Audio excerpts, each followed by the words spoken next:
Groggily, you open your eyes and it takes mere moments for your body to remember the tremendous pain it is in.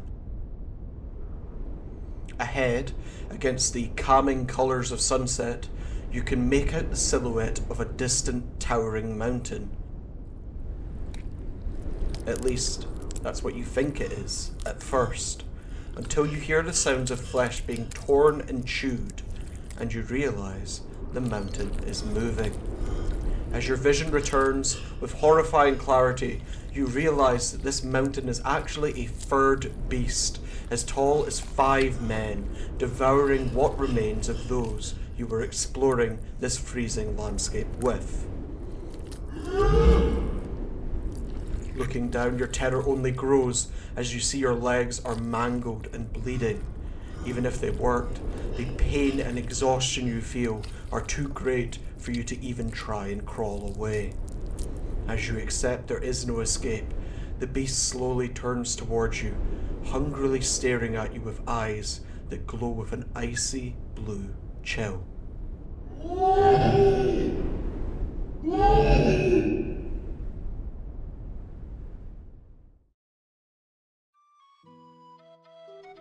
Hello, my abominable friends, and welcome to From Mythos to Monsters, the podcast where we climb the treacherous mountains of history in search of the truth behind fantasy's most beloved monsters.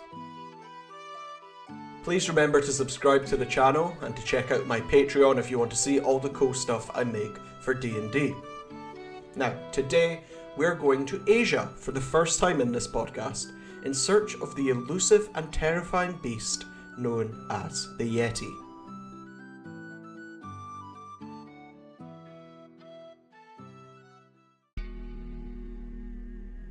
The Yeti, also known as the abominable snowman, traces its origins back to Tibetan, Nepalese, and Bhutanese folk myths, and is a creature associated with the Himalayan mountain range. Whether it is real or not has been a subject of debate for literally thousands of years. In fact, when Alexander the Great himself passed through this area in 326 BC, he demanded to be taken out to see a Yeti himself, but the locals told him they were at too low of an altitude. Now, long ago, several communities residing in the Himalayas were said to worship an ape-like creature. When Tibet adopted Buddhism, this creature was adopted into Buddhist beliefs, becoming reinterpreted as the Yeti, the word being taken from the Tibetan words for rock and bear. Tibetan beliefs went on to establish 3 kinds of Yeti. The largest is the massive 15-foot tall Nyalmo, said to have dark fur. Then there is the still hulking 8-foot tall Shuti. And finally there is the Rang Shim Bombo, a little cutie with reddish fur standing at only 3.5 feet tall. And I love that guy because he sounds more like a Muppet than a Yeti. Yet, while the Yeti has existed in the religious mythos of the Himalayas since ancient times, it had not become a globally popular mythical creature until as late as the 19th century. Reports of the Yeti began reaching the West as early as 1832, after trekker B.H. Hodgson gave an account of his guides spotting a tall, bipedal creature covered with long dark hair that was fleeing from them. In 1899, Lawrence Waddell recorded the first Yeti footprints, reporting that his guide had found them and that they were left by a large ape-like creature. Reports like this weren't very common in the 19th century, but became a more regular thing during the 20th century as the Yeti became better known to the Western world. In 1921, a team of Brits set out to surmount Mount Everest, and when they returned, spoke of the footprints they found as well. While they initially dismissed it as wildlife tracks, local guides and porters instead insisted it was the legendary Meto Kangmi, or man-bear snowman. A journalist named Henry Newman reported on their adventures, but while writing his article mistranslated the word Meto as filthy instead of man-bear. Feeling that filthy wasn't a great choice of words for his eye-catching newspaper headline, he instead elected to substitute it for the word abominable. Newman's error first coined the term abominable snowman that has been used interchangeably with the word Yeti ever since, and his article propelled the popularity of the creature among Westerners into the mainstream.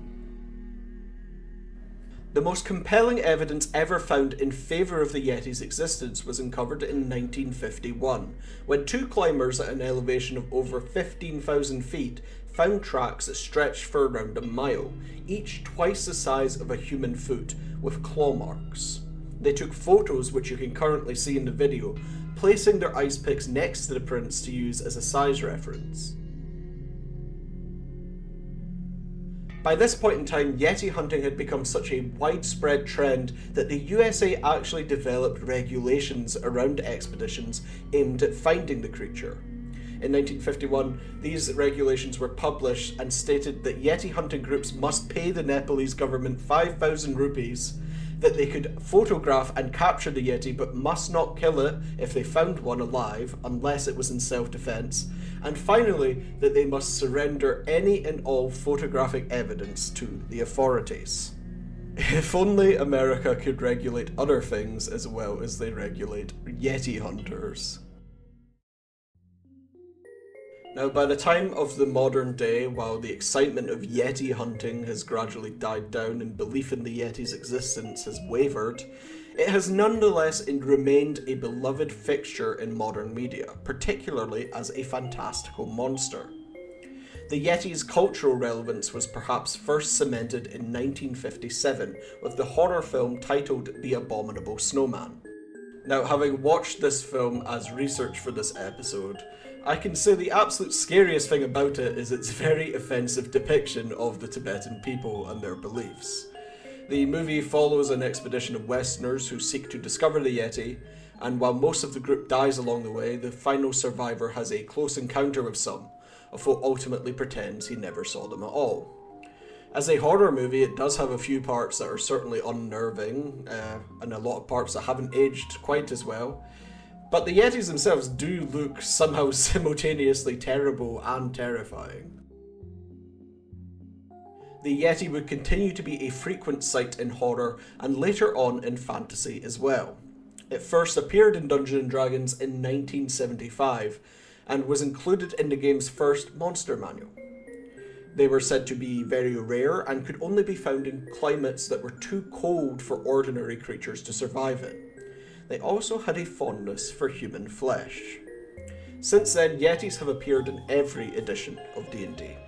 They're said to be hulking creatures with white fur that they use as camouflage to stalk snowy mountain ranges. In battle, they fiercely attack with their claws, and looking them in the eye would inflict a sort of paralysis, similar to being frozen solid.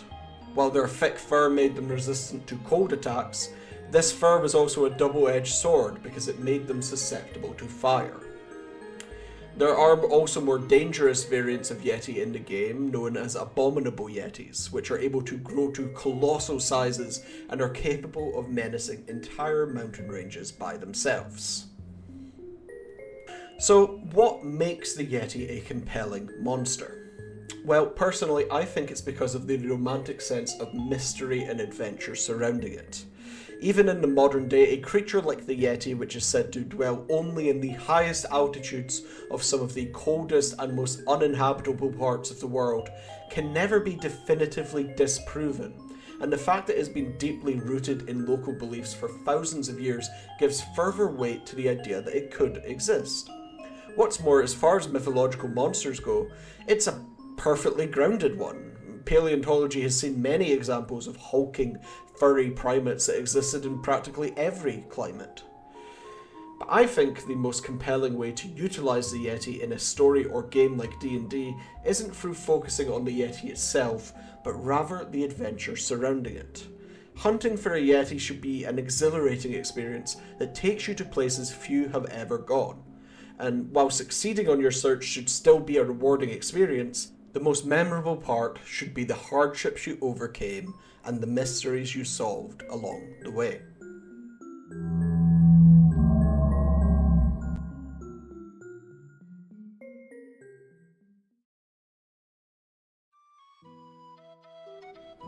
Okay, We've reached the apex of this podcast and now need to figure out how to get down again.